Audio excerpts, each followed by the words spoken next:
Mark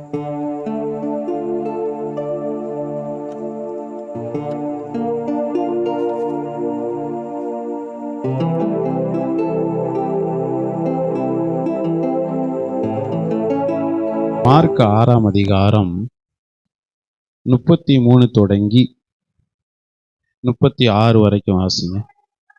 அவர்கள் புறப்பட்டு போகிறதை ஜனங்கள் கண்டார்கள். அவரை அறிந்த அநேகர் சகல பட்டணங்களிலும் இருந்து கால்நடையாய் அவ்விடத்திற்கு ஓடி அவர்களுக்கு முன்னே அங்கே சேர்ந்து அவரிடத்தில் கூடி வந்தார்கள். கர்த்தருடைய நாமம் மகிமைப்படுவதாக. செய்தியுடைய தலைப்பு சீசர்கள் சொன்ன வனாந்தரம் அல்லது தேவனுடைய திட்டமும் மனிதனுடைய ஆலோசனையும். தேவனுடைய திட்டமும் மனிதனுடைய ஆலோசனையும். சீசர்கள் சொன்ன வனாந்தரம் அல்லது தேவனுடைய திட்டமும் மனிதனுடைய ஆலோசனையும். ஆண்டவராய் இயேசு கிறிஸ்து இந்த பூமியில மனுஷகுமாரனா இருந்த நாட்கள்ல அநேக அற்புதங்களை அவர் செய்தார். அநேக அற்புதங்களை செய்தார். இயேசு கிறிஸ்துவை தேடி அநேக கூட்டங்கள் வந்துச்சு. அற்புதத்துக்காக ஒரு கூட்டம், அப்பத்துக்காக ஒரு கூட்டம், குறை கண்டுபிடிக்கும்படி ஒரு கூட்டம், எப்பொழுதும் கூடவே இருக்கும்படி ஒரு கூட்டம். அநேகர் அற்புதத்துக்காக அப்பத்துக்காக வந்தார்கள். ஆனால் 12 சீசர்களை ஆண்டவர் தெரிந்தெடுத்து அவர்களை எப்பொழுதும் தன்னோடு கூட வைத்து தேவனுடைய திட்டத்துக்காக அவர்களை உருவாக்கும்படி தன்னோடு கூட வைத்திருந்தார்.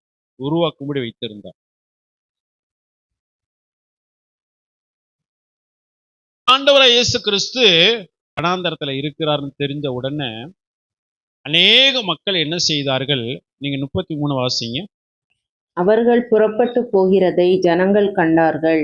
அவரை அறிந்த அநேகர் சகல பட்டணங்களிலும் இருந்து கால்நடையாய் அவ்விடத்திற்கு ஓடி அவர்களுக்கு முன்னே அங்கே சேர்ந்து அவரிடத்தில் கூடி வந்தார்கள்.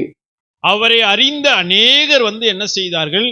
இயேசு வனாந்தரத்தில் இருந்தாலும் வனாந்தரத்தை தேடி போனார்கள். இயேசுவை அறிந்தவர்கள் இயேசு வனாந்தரத்தில் இருந்தாலும் தேடி போவார்கள்.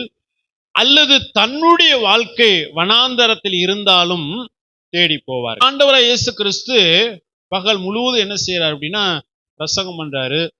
சாயங்காலம் ஆயிருச்சு.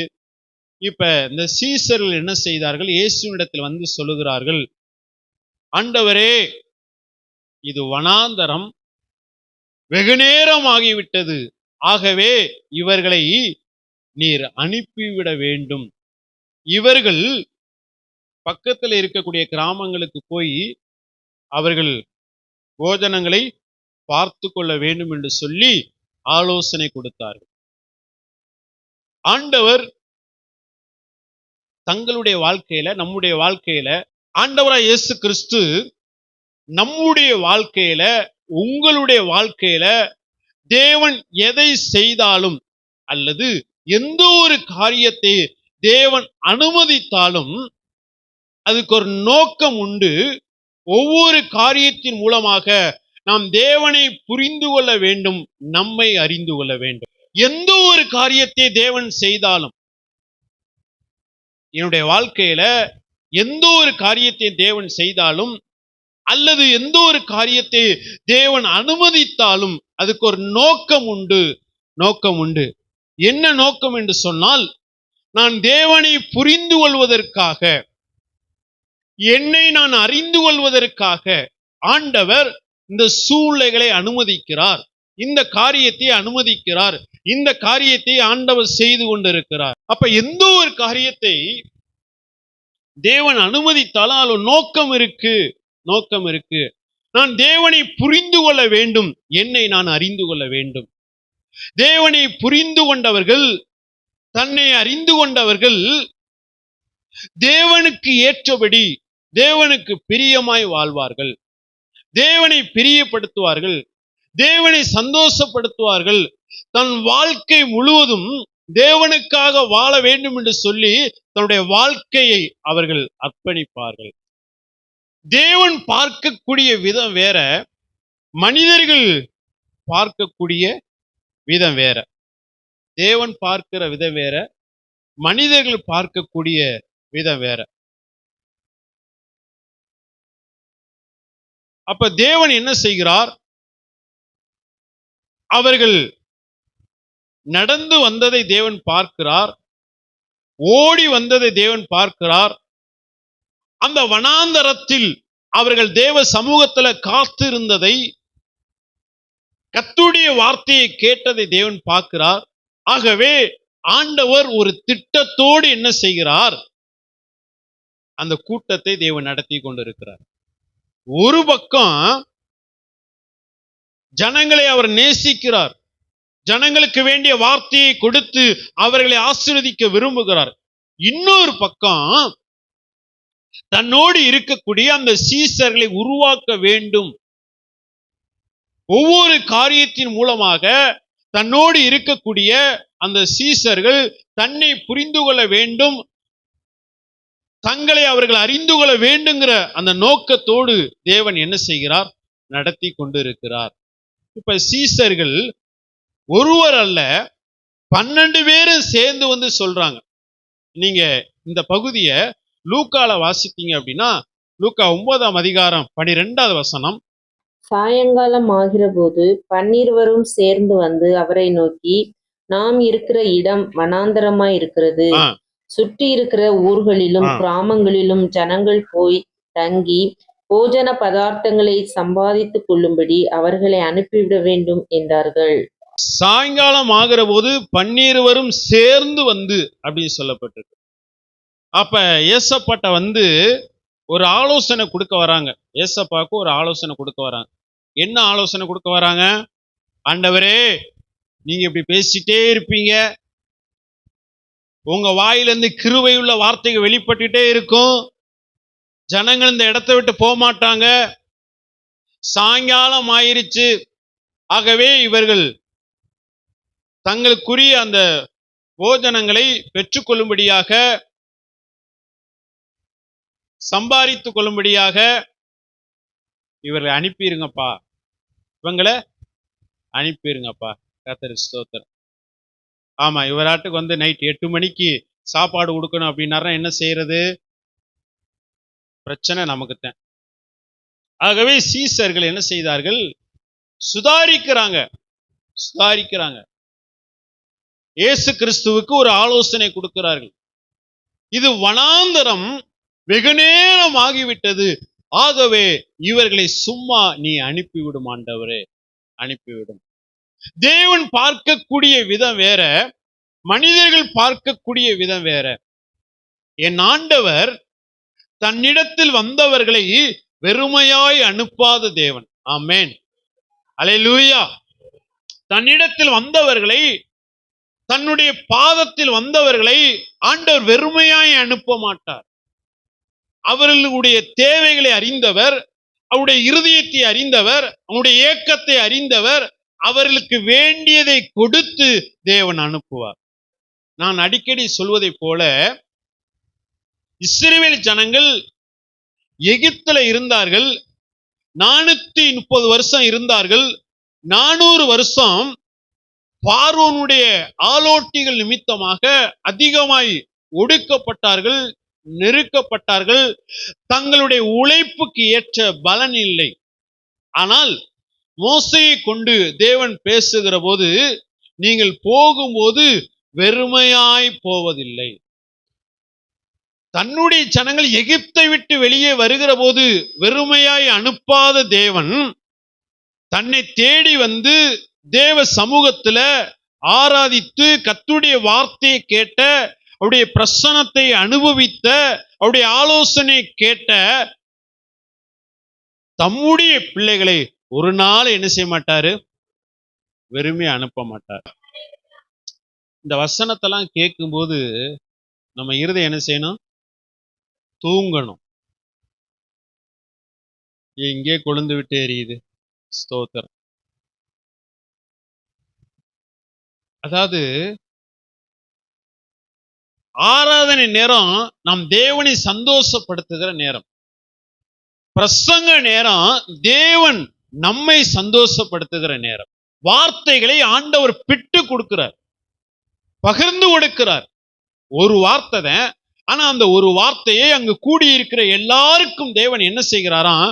பகிர்ந்து கொடுக்கிறார்.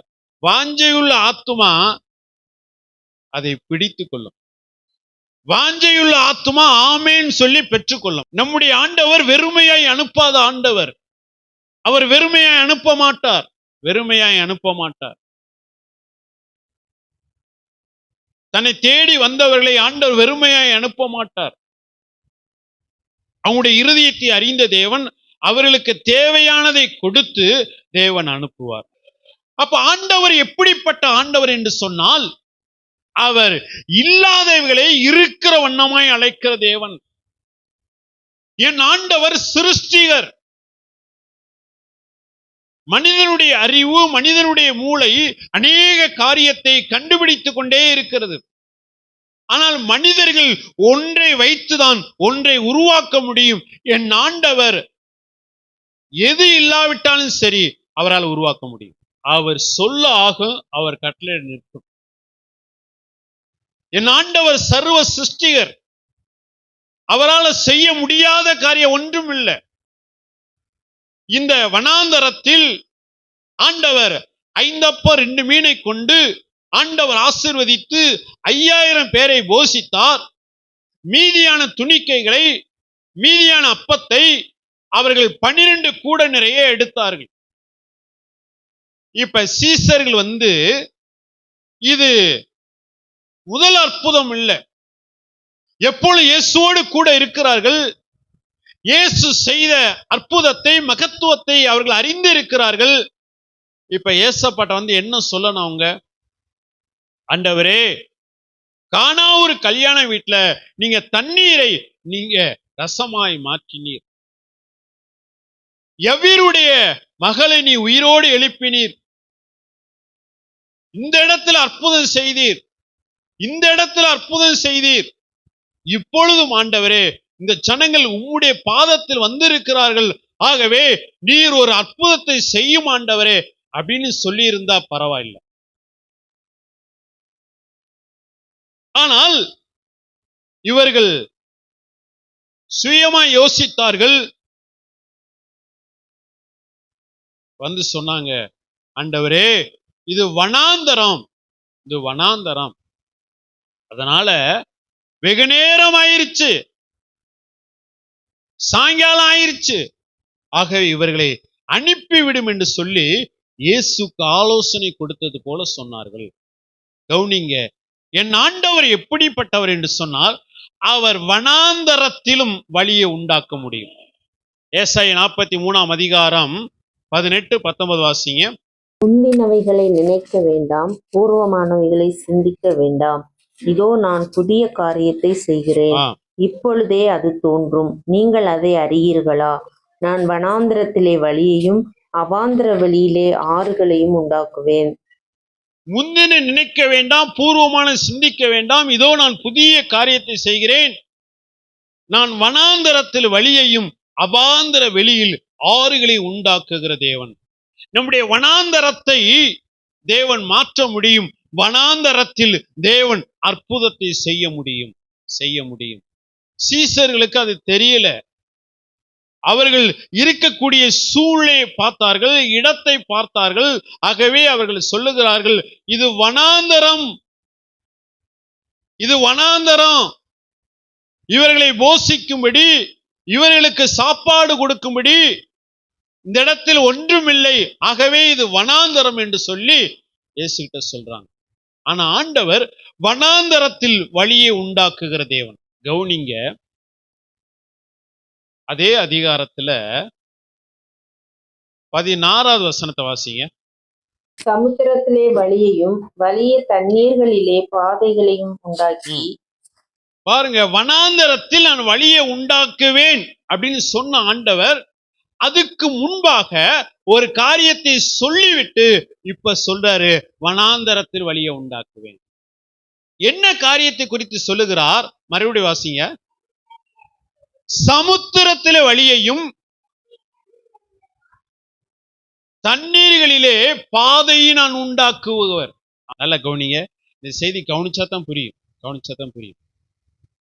வனாந்தரத்தில் பாதையை உண்டாக்குவது எளிதா, அல்லது சமுத்திரத்திலே வழியை உண்டாக்குவது, பாதையை உண்டாக்குவது எளிதா? ஒரு காட்டு பகுதி, ஒரு வனாந்தரம், அந்த பகுதியில பாதையே இல்லை என்று சொன்னால் பாதை எளிதாய் உருவாக்க முடியும், கண்டிப்பா உருவாக்க முடியும்.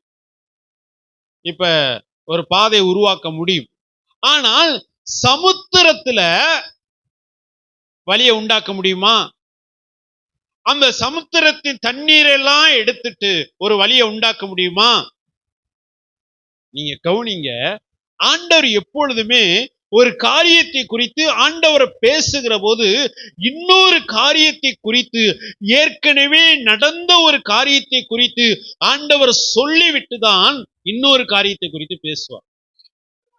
வேதத்துல பாத்தீங்கன்னா தேவன் அநேக இடங்கள்ல ஏற்கனவே அவர் செய்த மகத்துவத்தை, அவர் செய்த கிரியைகளை, அவருடைய வல்லமையை, அவருடைய அற்புதத்தை சொல்லிவிட்டு தான் இன்னொரு காரியத்தை குறித்து பேசுவார். ஆண்டவர் வனாந்தரத்தில் வழியை உண்டாக்குவேன் சொன்ன ஆண்டவர் அதுக்கு முன்பாக சமுத்திரத்தில் நான் வழியை உண்டாக்கினேன், சமுத்திரத்தில் வழியை உண்டாக்குவேன். நான் வனாந்தரத்தில் வழியை உண்டாக்குற ஒரு மாத்திரமல்ல, நான் சமுத்திரத்தில் வழியை உண்டாக்குகிற தேவன். ஏற்கனவே நான் பலமுறை இந்த செய்தியை கேட்டிருக்கோம். இஸ்ரவேல் ஜனங்கள் எகிப்து தேசத்துல 430 வருஷம் இருந்தார்கள். 400 வருஷம் அவர்கள் உபத்திரப்பட்டார்கள். மோசேயை அனுப்பி தேவன் என்ன செய்தார்? அவர்களை எகிப்தில் இருந்து அவர்களை விடுவித்து வெளியே கொண்டு வந்தார். அவர்கள் எகிப்தை விட்டு வெளியே வந்தவுடனே முதல்ல இருக்கக்கூடிய தடை என்ன அப்படின்னா செங்கடல். முதல்ல இருக்கக்கூடிய தடை என்ன? செங்கடல். யாத்திராகமம் 14ஆம் அதிகாரம் முதல் 2 வசனத்தை வாசிங்க. கர்த்தர் மோசேயை நோக்கி, நீங்கள் திரும்பி மிக்தோலுக்கும் சமுத்திரத்துக்கும் நடுவே பாகால் செபோனுக்கு முன்பாக இருக்கிற ஈரோத் பள்ளத்தாக்கின் முன்னடியிலே பாளையம் இறங்க வேண்டும் என்று இஸ்ரவேல் புத்திரருக்கு சொல்லு. அதற்கு எதிராக சமுத்திரக்கரையிலே பாளையம் இறங்குவீர்களாக. இப்ப எகிப்தில் இருந்த ஜனங்களை ஆண்டவர் என்ன செய்தார்? மோசேயின் மூலமாய் அவர்களை விடுவித்து இப்ப அவர்கள் செங்கடலுக்கு முன்பாக பாளையம் இறங்குகிறார்கள். தங்களை விட்டு போய்விட்ட இந்த ஜனங்களை குறித்து, இஸ்ரவேல் ஜனங்களை குறித்து கேள்விப்பட்ட பார்வோனுடைய இருதயத்தை தேவன் என்ன செய்தார்? கடினப்படுத்தினார். தேவன் கடினப்படுத்தினார். பார்வோன் தான் என்ன செஞ்சாரு? போங்கன்னு சொன்னாரு. ஆனா போன்னு சொல்லிட்டு இப்ப அந்த இருதயத்தை தேவன் கடினப்படுத்தினார். இப்ப பார்வோன் என்ன செய்தான்? ரதங்களை பூட்டிக் கொண்டு இப்ப தங்களிடத்தில் அடிமையா இருந்த இஸ்ரவேல் ஜனங்களை மறுபடியும் தங்கள் தேசத்துக்கு கொண்டு வரும்படியாக அவன் என்ன செய்தான்? ரதங்களை பூட்டிக் கொண்டு இப்ப இஸ்ரவேல் ஜனங்களை பின்தொடர்ந்து போகிறான். இப்ப இஸ்ரவேல் ஜனங்கள் செங்கடலுக்கு முன்பாக பாளையம் இறங்கி இருக்கிறார்கள். அவர்கள் திரும்பி பார்க்கிறார்கள். முன்னாடி செங்கடல், பின்னாடி பார்வோனுடைய சேனை. முன்னாடி செங்கடல், பின்னாடி பார்வோனுடைய சேனை. முன்னாடி போக முடியாது, பின்னாடி போக முடியாது. சில நேரத்துல தேவன் அப்படித்தான் நிறுத்துவார். நம்மளை என்ன செய்வாரு? அப்படித்தான் நிறுத்துவார். கர்த்தர் ஸ்தோத்திரம். முன்னாடியும் போக முடியாது, பின்னாடியும் போக முடியாது. ஸ்தோத்திரம். நம்ம அப்படி நிறுத்திட்டோம், தேவன் நம்மளை அப்படி நிறுத்திட்டாருன்னா உடனே நமக்கு என்ன வந்துடும்? எதுக்குத்தான் சர்ச்சுக்கு வந்தனோ தெரியல. அப்போ சர்ச்சுக்கு வராதவனுக்கெல்லாம் திறந்த வாசலா இருக்கு. எனக்கு எப்பொழுதும் வாசல் அடைபட்டே இருக்கு. அவனுக்கு திறந்த வாசல் எதுக்குன்னா, நேர போய் பொத்துன்னு பாதாளத்துல விழுந்துருவேன். அவனுக்கு அது அந்த வாசல் திறந்துதான் இருக்குது. ஆனா தேவன் அடிக்கடி என்ன செய்யறாரு அப்படின்னா, வாசலை அடைத்து அடைத்து செக் போஸ்ட் மாதிரி வச்சிடறாரு. நமக்கு அதெல்லாம் செக் போஸ்ட். தேவ பிள்ளைகளுக்கு அடிக்கடி ஆண்டவர் என்ன செய்யறாரு, வேகமா போயிட்டு இருப்பான், உடனே ஒரு செக் போஸ்ட் வந்துடும். அடுத்து வேகமா போவான், அடுத்து ஒரு செக் போஸ்ட் வந்துடும். ஆனா உலக மக்களுக்கு செக் போஸ்டே இல்லை. நீ போறியா, எவ்வளவு நாள் போ, கடைசியில் நேர போய் அது பாதாளம் தான் இருக்கும். இவங்க ரோடு இருக்கு நினைச்சு வேகமா போயிட்டே இருப்பா, பொத்துன்னு கீழே விழுந்து உள்ள வருவார். ஆனா தேவன் நமக்கு காண்பிக்கக்கூடிய ஒரு இரக்கம் என்னன்னா, என் பிள்ளைகள் அங்கே போக கூடாது. இது எதுக்குன்னா, நல்ல கவனிங்க, எதுக்கு அப்படின்னா, ஆண்டவர் நம்முடைய வாழ்க்கையில அடிக்கடி நமக்கு வரக்கூடிய தடைகள் நமக்கு நல்லது. அந்த தடைகள் தான் ஒரு மனுஷன் தன்னுடைய ஆவிக்குரிய வாழ்க்கையை நிதானித்து பார்க்க அது உதவி செய்யுது. இப்ப நமக்கு ஜெபமே என்ன அப்படின்னா, உங்களுக்கும் எனக்கும் ஜெபமே என்னன்னா, தடையே என்ன செய்யக்கூடாது, வரவே கூடாது. தடையே வரக்கூடாது. ஆனா தடைகள் வர்றது நல்லது, பிரச்சனை வர்றது நல்லது, போராட்டம் வர்றது நல்லது. ஆனால் இந்த தடைகளும் இந்த போராட்டம் இந்த பிரச்சனையும் ஒரு காலம் என்னை என்ன செய்ய முடியாது, அழிக்க முடியாது. எனக்குரிய தேவ திட்டத்தை அழிக்க முடியாது, எதையும் அழிக்க முடியாது. கர்த்தர் ஸ்தோத்திரம். அப்ப இஸ்ரவேல் ஜனங்கள் செங்கடலுக்கு முன்பாக நிற்கிறார்கள். முன்னாடி பார்த்தா செங்கடல், பின்னாடி பார்த்தா பார்வோனுடைய சேனை. இப்ப அவர்கள் என்ன செய்கிறார்கள் அப்படின்னா, என்ன செய்யறன்னு தெரியல. அவர்கள் இருதயத்தில் இருக்கிற காரியம்லாம் வெளியில வருது. நான் கடந்த வாரத்துல சொன்னது போல, நம்முடைய வாழ்க்கையில தேவன் பிரச்சனைகளை அனுமதிப்பதற்கு முன்பாக பிரச்சனைக்கான தீர்வை ஏற்கனவே கர்த்தர் என்ன செய்திருக்கிறார், ஆயத்தப்படுத்தி வைத்திருக்கிறார். என் வாழ்க்கையில நமக்கு தாங்க தெரியாது, நமக்கு தான் தெரியாது. நமக்கு பிரச்சனை வந்ததுக்கு பின்புதான் யோசிப்போம், என்ன செய்யலாம், இப்படி ஒரு பிரச்சனை வந்துருச்சு, இப்படி ஒரு நெருக்கடி வந்துருச்சு, இப்படி ஒரு சூழ்நிலை வந்துருச்சுன்னு யோசிப்போம். ஆனால் என் தேவன் பிரச்சனை வருவதற்கு முன்பாகவே ஆண்டவர் பிரச்சனைக்கான தீர்வை அவர் கொடுத்து விட்டுதான் அவர் பிரச்சனையை அனுமதிப்பார். நீங்க வேதத்தை நல்லா ஆராய்ஞ்சு பார்த்தீங்கன்னா, எந்த பரிசுத்தவான்களுக்கு, எந்த தேவ பிள்ளைகளுக்கு ஒரு சூழ்நிலையை தேவன் அனுமதித்தாலும் ஏற்கனவே ஆல்ரெடி அந்த பிரச்சனைக்கான தீர்வை தேவன் ஏற்படுத்தி வைத்திருக்கிறார். ஆனா நமக்கு அந்த தீர்வை கண்டுபிடிக்க தெரியாது, அந்த தீர்வு நமக்கு தெரியாது. அதனால புலம்புவோம், அழுவோம், கத்துவோம், கதறுவோம், இப்படி செய்வோம். ஆனால் என்னுடைய வாழ்க்கையில வரக்கூடிய எல்லா பிரச்சனைகளுக்கும் ஒரு தீர்வை ஆண்டவர் ஏற்கனவே என்ன செய்திருக்கிறார், ஆயத்தப்படுத்தி வைத்திருக்கிறார். இப்ப கவுனிங்க, இந்த மோசே கிட்ட ஆண்டவர் சொல்றார், உன் கையில என்னப்பா இருக்கு, கோல். கோல் எப்போ வந்துச்சு, வனாந்தரத்துல இருக்கும்போது கோல் வந்துச்சு. அவர் எகிப்துக்கு வருவதற்கு முன்பாக, அவர் செங்கடலுக்கு வருவதற்கு முன்பாக, அவர் வனாந்தரத்தில் இருக்கும் போதே அவருடைய கரத்துல தேவன் என்ன செய்தார், கோலை கொடுத்துட்டார். இங்க நல்லா கவனிங்க, வனாந்தரம் என்பது கற்றுக் கொடுக்கிற ஒரு இடம் மாத்திரமல்ல, பெற்றுக் கொள்ளுகிற ஒரு இடம். வனாந்தரம் அநேக காரியத்தை நமக்கு கற்றுக் கொடுக்குது. அதே நேரத்துல தேவனுடைய கிருபைகளை பெற்றுக் கொடுக்கிற ஒரு இடம் வனாந்தரம். ஆண்டவருக்கு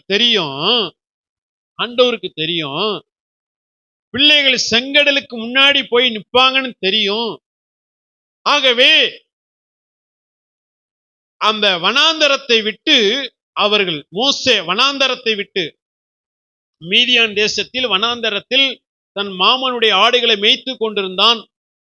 அந்த வனாந்தரத்தை விட்டு அவன் எகிப்துக்கு வருகிற போதே ஆண்டவர் என்ன செய்தார், கோலை கொடுத்தது அனுப்பினார். இப்ப அந்த பிரச்சனைகள் வருவதற்கு முன்பாகவே தேவன் என்ன செய்தார், வரக்கூடிய பிரச்சனைகளுக்கு தீர்வாக கோலை மோசேயுடைய கரத்துல கொடுத்தது அனுப்பினார். இதே போலதான் கடந்த நாட்களை பார்த்தது போல இப்ப 40 நாள் கோலியாத் என்ன செய்கிறான் அப்படின்னா, காலை மாலை என்று சொல்லி 40 நாள் என்ன செய்தான், இஸ்ரவேல் ஜனங்களை பயமுறுத்தி கொண்டு இருந்தான். இப்ப இஸ்ரவேலுடைய சேனை, சவுல் ராஜாவுடைய தலைமையின் கீழே இருக்கக்கூடிய அந்த சேனை என்ன செய்யுதுன்னா பயந்து நடுங்குது. இப்ப அந்த கோலியாத்தை வீழ்த்தணும், கோலியாத்தை ஜெயிக்கணும். யாரை தேவன் ஆயத்தம் படுத்தி வைத்திருந்தார்? ஏற்கனவே இந்த சூழ்நிலைகள் வரும்னு ஆண்டவருக்கு தெரியும். கோலியாத்து வருவான் என்று சொல்லி தெரியும். அவன் 40 நாள் காலை மாலை அவன் 40 நாள் பயமுறுத்துவான் என்பது எல்லாமே தெரியும். ஆண்டவர் ஏற்கனவே என்ன செய்தார்?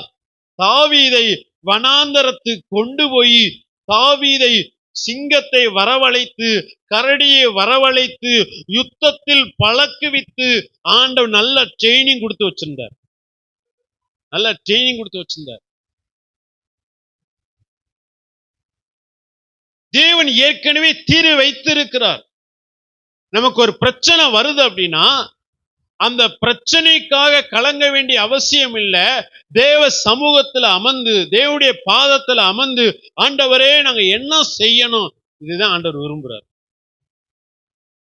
ஆண்டவர் விரும்பக்கூடிய ஒரு காரியம். பிரச்சனை வந்துருச்சா, ஆண்டவரே பிரச்சனை வந்துருச்சு அப்படின்னு சொல்லி யோசிக்காம தேவனுடைய பாதத்துல அமர்ந்து, தேவனுடைய சமூகத்துல அமர்ந்து, ஆண்டவரே நீர் அறியாமல், நீர் அனுமதிக்காமல் இந்த பிரச்சனை வராது, இந்த பிரச்சனை நீர் அனுமதித்து இருக்கிறீர், நான் என்ன செய்யணும்? அவ்வளவுதான். நான் என்னப்பா செய்யணும்? ஆண்டவர் சொல்லுவார், உன் கையில என்ன இருக்கு? கோல், நீட்டுப்பா, அவ்வளவுதான், முடிஞ்சு. இது கஷ்டமா? அது கையில இருக்கிற கோலை எடுத்து இப்படி நீட்டுறது கஷ்டமா? கோலை பெற்றுக்கொள்வதுதான் கஷ்டம், நீட்டுவது கஷ்டம் இல்லை. கோலை பெற்றுக்கொள்வதற்குத்தான் 40 வருஷம் வனாந்தரத்துல மோசேயை தேவன் என்ன செய்தார்? ஆடுகளின் பின்னே ஓட வைத்தார், திரிய வைத்தார், அவரை உருவாக்கினார். இப்ப அவர் கோலை பெற்றுக்கொண்டு வந்திருக்கிறார். இப்ப கடல் மேல, செங்கடல் மேல நீட்டுவது ஒரு பெரிய காரியமே இல்லை.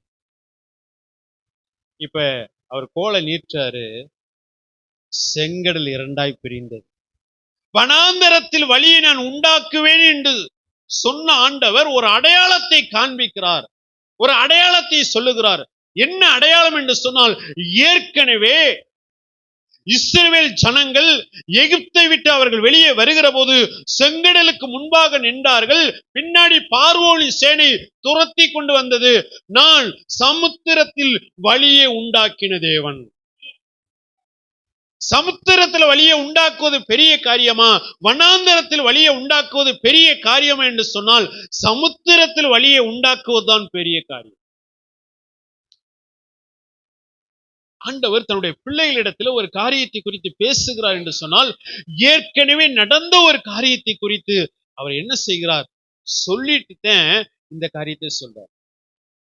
இந்த வருஷத்தினுடைய துவக்கத்துல இந்த வாக்கு தத்தத்தை நம்ம பேசும்போது ஒரு காரியத்தை குறித்து ஞாபகப்படுத்தணும். யாருக்கா ஞாபகம் இருக்குதா?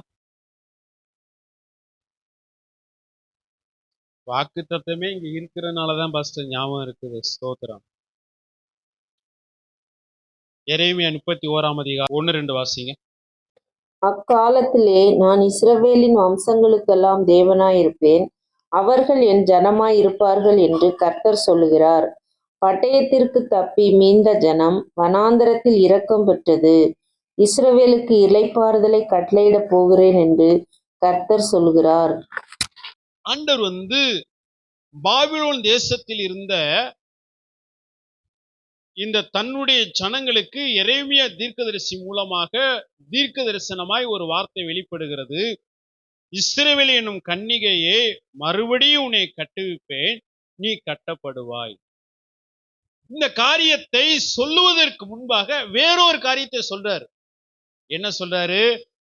2வது வசனம், பட்டயத்திற்கு தப்பி மீந்த ஜனம் வனாந்தரத்தில் இரக்கம் பெற்றது, இஸ்ரவேலுக்கு இளைப்பாறுதலை கட்டளையிட போகிறேன் என்று கர்த்தர் சொல்லுகிறார். இஸ்ரவேல் ஜனங்கள் 2 இடத்துல அடிமைத்தனத்தில் இருந்தார்கள். எகிப்தில் அடிமைத்தனத்தில் இருந்தார்கள், பாபிலோன் தேசத்தில் அடிமைத்தனத்தில் இருந்தார்கள். எகிப்தில 430 வருஷம், பாபிலோன் தேசத்தில் 70 வருஷம். இப்ப பாபிலோன் தேசத்தில் 70 வருஷம் அடிமைத்தனத்தில் இருக்கக்கூடிய ஜனங்களுக்கு ஒரு வார்த்தை வருகிறது, மறுபடியும் உன்னை கட்டுவேன், நீ கட்டப்படுவாய் அப்படின்னு சொல்றாரு. இந்த வார்த்தையை சொல்றதுக்கு முன்னாடி பட்டயத்திற்கு தப்பி மீந்த ஜனம் வனாந்தரத்தில் இரக்கம் பெற்றது. பார்வோனுடைய பட்டயத்திற்கு தப்பி மீந்த ஜனத்தை நான் வனாந்தரத்தில் கொண்டு வந்து அவர்களை நடத்தி அவர்களுக்கு கானானை நான் கொடுத்தேன். அதே போலவே இப்பொழுது அடிமைத்தனத்தில் இருக்கக்கூடிய உங்களை நான் மீட்டு கொண்டு வந்து நான் கானான் தேசத்துல மறுபடியும் உன்னை கட்டுவிப்பேன்.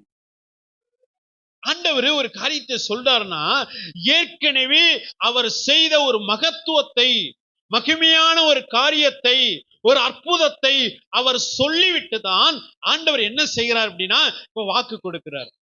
ஏற்கனவே நான் இதை செய்திருக்கிறேன், ஏற்கனவே நான் இந்த கிரியைகளை செய்திருக்கிறேன், இப்படிப்பட்ட காரியங்களை செய்திருக்கிறேன். இப்ப வனாந்தரத்தில் நான் வழியை கட்டளையிடுவேன், நான் வழியை உண்டாக்குவேன் சொன்ன ஆண்டவர் அதுக்கு முன்னாடி சொல்லிட்டாரு, நான் சமுத்திரத்துல வழியை உண்டாக்கினேன். அன்னைக்கு சமுத்திரத்திலேயே வழியை உண்டாக்க முடியும் என்று சொன்னால் இந்த வனாந்தரத்தில் வழியை உண்டாக்க முடியாதா? 430 வருஷம் அடிமைத்தனத்தில் இருந்தவர்களை நான் விடுவிக்க கூடுமானால், அவர்களை கொண்டு வந்து மறுபடியும் கட்ட கூடுமானால், 70 வருஷம் இருக்கக்கூடிய உங்களை மறுபடியும் கட்ட மாட்டேனா? அன்று சொல்லர் பாருங்க. இந்த வார்த்தையெல்லாம் நீங்க கேட்கும் போது, இன்னைக்கு நான் சந்திக்கக்கூடிய பிரச்சனை, இன்னைக்கு நான் சந்திக்கக்கூடிய போராட்டம், அது கொஞ்சம் 430 வருஷம் பெருசா அல்லது 70 வருஷம் பெருசா? 430 வருஷம், 430 வருஷம் இருந்த ஜனங்களையே நான் மீட்க முடியும் என்று சொன்னால் 70 வருஷம் இருக்கக்கூடிய உங்களை நான் மீட்க முடியாதா? நான் சமுத்திரத்திலே வழியை உண்டாக்க முடியும் என்று சொன்னால் வனாந்தரத்துல வழியை உண்டாக்க முடியாதா? ஆண்டவராகிய இயேசு கிறிஸ்து இந்த உலகத்தில் மனுஷ குமாரனாக பிறக்க வேண்டும். அதற்கு தேவன் தெரிந்து கொண்ட ஒரு பாத்திரம் எது அப்படின்னா மரியாள்.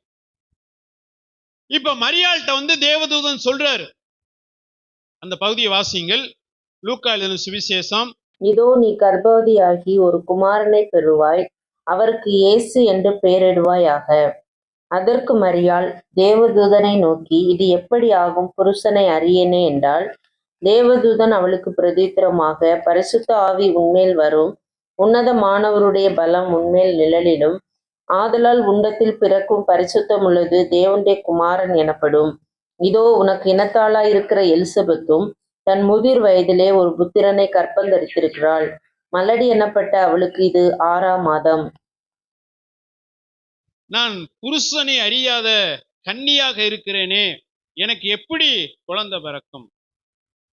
அப்ப ஆண்டவர் ஒரு அடையாளத்தை சொல்றாரு. உன் இனத்தாளா இருக்கக்கூடிய எலிசபெத்து அவள் முதிர் வயதிலே கற்பந்தரித்து இருக்கிறாள். ஒரு அடையாளத்தை சொல்றார், ஒரு அடையாளத்தை சொல்றார். அப்ப முதிர் வயதில் இருக்கக்கூடிய எலிசபெத்துக்கு கற்பத்தை கொடுக்க முடியும் என்று சொன்னால், கற்பம் செத்து போச்சு, எந்த ஒரு சாத்தியமே இல்லை. ஆனால் அவளுக்கு நான் அற்புதம் செய்ய முடியும்னா, கன்னியா இருக்கக்கூடிய உனக்கு அற்புதம் செய்ய முடியுமா முடியாதா? நீங்க நினைச்சு பாருங்களே, குழந்தைய கூட தூக்க பலன் இல்லை. அப்படிப்பட்ட முதிர் வயதாய் இருக்கக்கூடிய எலிசபெத்துக்கு ஒரு குழந்தையை கொடுக்க முடியும் என்று சொன்னால், உன் சரீரம் நல்ல பலனா இருக்கு, நீ கன்னியாத்தான் இருக்க, ஆனால் மற்ற எல்லா வகையிலையும் உனக்கு பலன் இருக்கு, பலன் இருக்கு. உனக்கு நான் அற்புதத்தை செய்ய முடியாதா? இன்றைக்கு தேவன் நம்ம பார்த்து கேட்கக்கூடிய ஒரு காரியம், நம்மை உயிர்ப்பிக்கக்கூடிய ஒரு காரியம். ஏற்கனவே தேவன் செய்த காரியத்தை நினைவு கூற வேண்டும். நினைவுகூர வேண்டும். இந்த சீசர்கள் ஏற்கனவே அற்புதத்தை பார்த்தவர்கள், அடையாளத்தை பார்த்தவர்கள், தேவனுடைய கிரியைகளை பார்த்தவர்கள், தேவனுடைய வல்லமையை பார்த்தவர்கள். ஆனால் இப்பொழுது இந்த இடம் வனாந்தரமாய் இருக்கிறபடியால், சூழ்நிலை வனாந்தரமாய் இருக்கிறபடியால், இவர்கள் வந்து இயேசுக்கு ஆலோசனை கொடுப்பது போல சொன்னார்கள், ஆண்டவரே இது வனாந்தரம், இது வனாந்தரம், ஆண்டவரே இது வனாந்தரம், வெகு நேரம் ஆகிவிட்டது, ஆகவே இவர்களை அனுப்பிவிடும் ஆண்டவரே. எப்படி அனுப்புங்க? சும்மா அனுப்புங்க. ஆனா ஆண்டவர் அவர் ஒருபோதும் சும்மா அனுப்பவே மாட்டார், வெறுமை அனுப்பவே மாட்டார். இன்னைக்கு ஒரு பிரதரை காணும், ஒரு சுப்பிரமணியம் ஒரு பிரதரை காணும், என்னன்னு தெரியல. அவர் முதல் தடவை வந்து பிரேயருக்கு வந்திருக்காரு, ஒரு 2-3 வாரத்துக்கு முன்னாடி பிரேயருக்கு வந்திருக்காரு. அவருடைய வாழ்க்கையில சில நஷ்டங்கள், சில இழப்புகள், அவர் வந்திருக்காரு. அப்ப முதல் முறை அவர் வந்திருக்கும் போது நான் நினைச்சேன், உண்மையாவே மனசுல நினைச்சேன், சரி ராம்நகர்ல இருந்து வந்திருக்காரு, சரி நம்ம கொண்டு போய் விட்டுட்டு வந்துருவோம் அப்படின்னு சொல்லி நினைச்சேன். மக்கள் இப்படி ஜபத்துக்கு வந்ததுனால நான் அந்த இதில் மறந்துட்டேன். அவர் இப்படி நடந்து போயிட்டே இருந்திருக்காரு, காலில் செப்பல் இல்லை, நடந்து போயிட்டே இருந்திருக்காரு. அவருடைய ஃப்ரெண்டோ யாரோ ஒரு பழக்கமான தெரிஞ்சவங்க என்ன செஞ்சிருக்காரு, அந்த வெள்ளம் வந்திருக்காரு, பார்த்து நின்று என்னென்ன செப்பலே இல்லை அப்படின்னு சொல்லிட்டு, வண்டியில ஏறுங்கண்ண முதல்ல, இல்லை இருக்கட்டுப்பா, இல்லை வண்டியில ஏறுங்கண்ண அப்படி நேர கடைக்கு கூட்டு போய் ஒரு 500 ரூபாய்க்கு செப்பல் வாங்கிட்டு கொடுத்தாரு. நேர ஹோட்டலுக்கு போய் சாப்பாடுன்னு நினைக்கிறேன். நீங்க பாருங்க, அவருடைய சமூகத்துக்கு வரக்கூடியவர்களை ஆண்டவர் வந்து ஒருவேளை ஊழியக்காரனாய் நான் கண்டுகொள்ளாம இருக்கலாம், சில நேரத்துல உங்களை கண்டுகொள்ளாம இருக்கலாம், உங்களை விசாரிக்காம இருக்கலாம். ஆனால் இந்த இடத்தில் உலாவி கொண்டிருக்கிற தேவன், அவர் உங்களை காண்கிற தேவன், அவர் உங்களை விசாரிக்கிற தேவன், உங்களுக்கு நன்மை செய்யக்கூடிய தேவன். கர்த்தர் ஸ்தோத்திரம். எனக்கு அந்த சாட்சியை கேட்ட உடனே பாருங்க, நான் கூட்டிட்டு போயிருந்தேன்னா இது கிடைக்குமா? தேவன் பாருங்க சில காரியத்தை தடை பண்ணி, நான் உண்மையாவே நினைச்சேன், பலிபீடத்துன்னு சொல்றேன், உண்மையாவே நினைச்சேன் நம்ம கொண்டு போய், அது முதல் முறை வந்திருக்காரு, கொண்டு போய் ராம்நாரை விட்டுட்டு வந்துடுவான் அப்படின்னு சொல்லி நினைச்சேன். ஜெபத்துல மறந்துட்டேன், அவரும் போறேன்னாரு, சரி சோத்திரம் பிரதன்ட்டேன். எனக்கு அந்த நேரத்துக்கு ஞாபகம் இல்லை. ஆனா நமக்கு ஞாபகம் மறதியை கொடுத்து ஆண்டவர் அவர் அற்புதமா நடத்துறார். Praise the Lord. அவருடைய பாதத்துல, அவருடைய சமூகத்துல வரக்கூடிய ஒருவனை கூட அவர் வந்து சும்மா அனுப்புவதே இல்லை, வெறுமனை அனுப்புவதே இல்லை. அவர் விசாரித்து நன்மை செய்யக்கூடியவர். ஏன்னா மனிதனை தேடி வரல, மனிதனுடைய வார்த்தையை தேடி வரல, தேவனை தேடி, அவருடைய பாதத்தை தேடி, அவருடைய வார்த்தையை தேடி வந்திருக்கனால அவர் வெறுமையாய் அனுப்பாத தேவன், வெறுமையை அனுப்பாத தேவன். இப்ப இந்த மக்கள் வந்து அவர்கள் நடந்து இந்த வனாந்தரத்தில் வந்து இயேசுடைய வார்த்தையை கேட்டு அவர்கள் அமர்ந்து இருக்கிறார்கள். ஆண்டவர் சொல்றாரு, இவர்களை நான் வெறுமையை அனுப்ப மாட்டேன், இவர்களை சும்மா அனுப்ப மாட்டேன். நீங்க பாருங்க, மனிதன் பார்க்கிற விதம் வேற, தேவன் பார்க்கக்கூடிய விதம் வேற. இவர்கள் பார்வை வந்து இவர்களை வெறுமையை அனுப்பி விடுவோம், ஸ்தோத்திரம், எங்கேயாவது போய் சாப்பாடை தேடிக்கட்டும். ஆனா ஆண்டவர் அப்படி இல்லை. அவர் பார்க்கிறார், நடந்து வந்ததை பார்க்கிறாரு, வாஞ்சையோடு வந்ததை பார்க்கிறாரு, ஓடி வந்ததை பார்க்கிறாரு, அவருடைய சமூகத்துல வாஞ்சையோடு அவருடைய வார்த்தையை கேட்டதை அவர் பார்க்கிறாரு. அவர் சொல்றாரு, இல்ல, சீசட்ட சொல்றாரு, நீங்களே தான் போஜனம் கொடுக்கணும், போய் பாருங்க அப்படிங்கிறாரு. போய் பார்த்தா ஒரு பையன்கிட்ட 5 அப்பா 2 மீன் இருக்கு. என்ன இருக்கு? நான் கேட்கிறேன், ஒரு பையன்கிட்ட 5 அப்பா 2 மீன் இருக்கு, அவன் எப்படி சாப்பிடாம அதை வச்சிருந்தேன்? ஒரு நாள் முழுவதும் அதை சாப்பிடாம எப்படி வச்சிருந்திருக்கேன்? ஒருவேளை நிறைய கொண்டு வந்திருப்பானோ? பாருங்க, நான் ஏற்கனவே சொன்னது போல, பிரச்சனைகள் வருவதற்கு முன்பாகவே தேவன் தீர்வை வைத்து இருக்கிறார். பிரச்சனை வருவதற்கு முன்பு ஆண்டவருக்கு தெரியும், தன்னுடைய சீசர்கள் வந்து தன்னிடத்தில் இப்படி பேசுவார்கள் என்பது அவருக்கு தெரியும். அவர் இருதயத்தின் ஆழத்தை அறிந்தவர், அவர் முக்காலத்தை அறிந்தவர், அவருக்கு தெரியும். ஏன்னா ட்ரைனிங் யாருக்கு அப்படின்னா மக்களுக்கு அல்ல, ட்ரைனிங் யாருக்கு அப்படின்னா சீசர்களுக்கு தான் ட்ரைனிங். எல்லா வகையிலும் தன்னோடு இருக்கக்கூடிய சீசர்களை உருவாக்க வேண்டும் என்பது, தன்னை குறித்து அவர்கள் அறிந்து கொள்ள வேண்டும், அவர்களை குறித்து அவர்கள் அறிந்து கொள்ள வேண்டும். அவனுடைய பக்தியினுடைய அளவு என்ன, விசுவாசத்தின் அளவு என்ன, வார்த்தையினுடைய அளவு என்ன, அவனுடைய பலவீனம் என்ன என்பதை சீசர்கள் அறிந்து கொள்ள வேண்டும். ஏன்னா பின் நாட்கள நீங்க எப்படி என்கிட்ட வந்து சொல்றீங்களோ அதே போலவே அநேக மக்கள் வந்து இதே போலவே சொல்லுவார்கள். இன்றைக்கு நான் எப்படி அற்புதத்தை செய்கிறேனோ அதே போலவே நீங்கள் செய்யணும். தேவன் ட்ரைனிங் கொடுக்கிறாரு. ஆண்டவருக்கு தெரியும். என் நாவில் சொல் பிறவாதற்கு முன்னமே எல்லாவற்றையும் தேவன் என்ன செய்திருக்கிறார், அவர் அறிந்திருக்கிறார். ஆண்டு சொல்றாரு, நீங்க தான்ப்பா போஜனம் கொடுக்கணும், போய் பாருங்க அப்படிங்கிறாரு. அப்ப அங்க என்ன இருக்குது, 5 அப்பா 2 மீன், அதை கண்டுபிடிச்சு கொண்டு வந்துட்டாங்க. ஆண்டவரே நாங்க போய் பார்த்தோம், ஒரு பையன்கிட்ட 5 அப்பா 2 மீன் இருந்துச்சு, இந்தாங்க அப்படின்ட்டாங்க. அப்படியா, எல்லாரையும் உட்கார வைங்க, ஜெபம் பண்ணாரு, கொண்டு போய் கொடுங்கன்னாரு, கொடுத்தாங்க. கர்த்தர் ஸ்தோத்திரம். எடுக்க எடுக்க குறையல. அநேக நேரத்துல நம்ம கிட்ட இருக்கிறத தேவ சமூகத்துல நம்ம அர்ப்பணிக்கிற போது அது வளரக்கூடியதாய் பெருகக்கூடியதா இருக்கு. நம்ம அநேக நேரத்துல நம்ம தேவன்கிட்ட நம்முடைய காரியத்தையோ நம்முடைய ஒவ்வொரு சூழ்நிலைகளையும் தேவன்கிட்ட அர்ப்பணித்து, ஆண்டவரே நாங்க என்ன செய்யணும், என்ன பண்ணணும் அப்படின்னு நம்ம அர்ப்பணிக்கிறது இல்லை. நமக்கு எப்படின்னா, நமக்கு தெரிந்த ஆலோசனைபடி செயல்படுவது, நமக்கு தெரிந்தபடி யோசிக்கிறது, சிந்திக்கிறது. அதனால ஆண்டவர் கண்டுகொள்ளாம இருக்கிறார். ஆனா இங்க இயேசுனிடத்துல கொண்டு வந்து வைத்த பின்பு அது 5000 பேரை போஷிக்கக்கூடியதாக, மீதியான துணிக்கைகளை அப்பத்தை 12 கூட நிறைய எடுத்தாங்களாம். எத்தனை கூட? 12 கூட.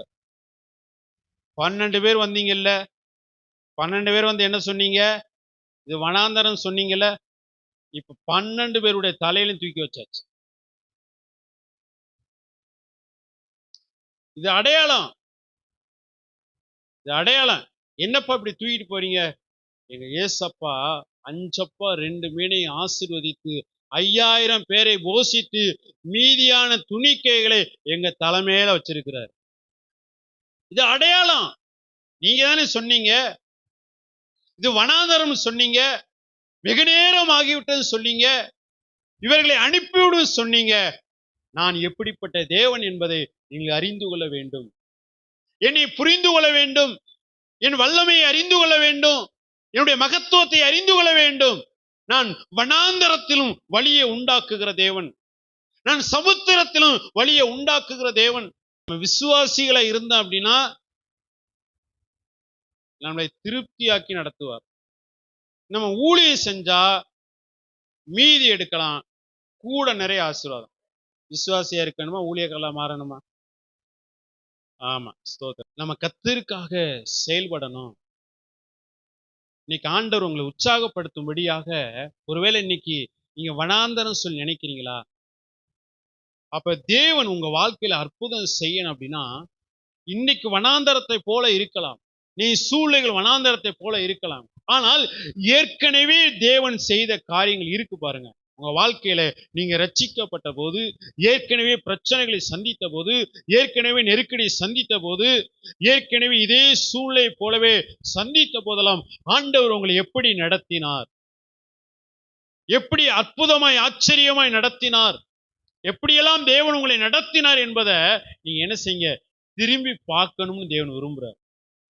இன்னைக்கு நெருக்கடியில இருக்கலாம், பிரச்சனையில இருக்கலாம், வனாந்தரத்துல இருக்கலாம், இக்கட்ல இருக்கலாம். ஆனால் ஏற்கனவே இதே தேவன் எனக்கு அவர் அற்புதத்தை செய்திருக்கிறார்.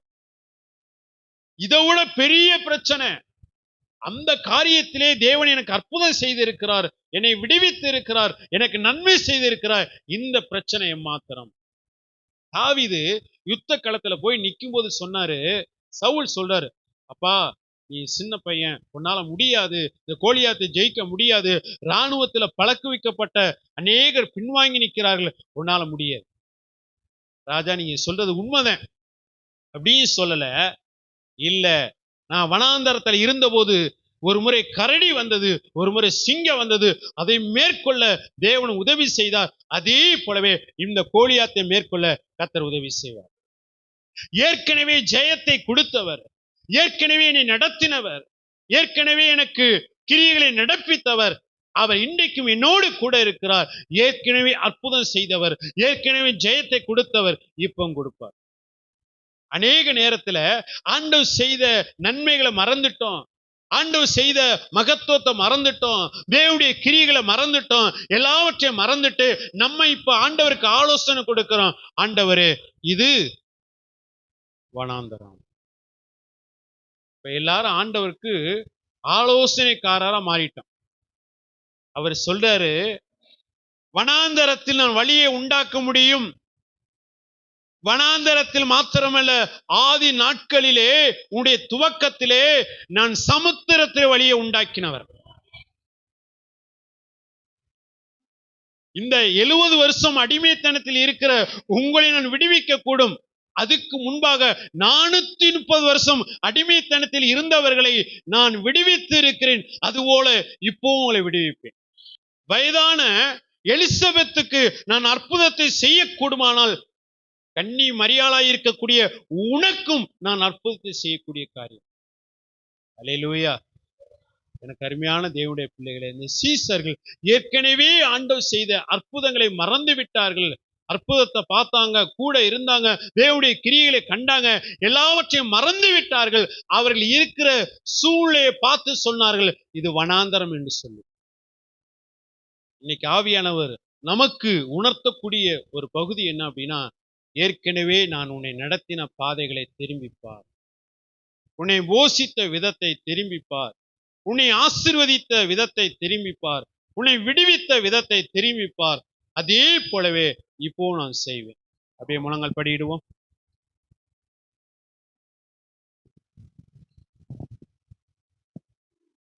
Praise the Lord.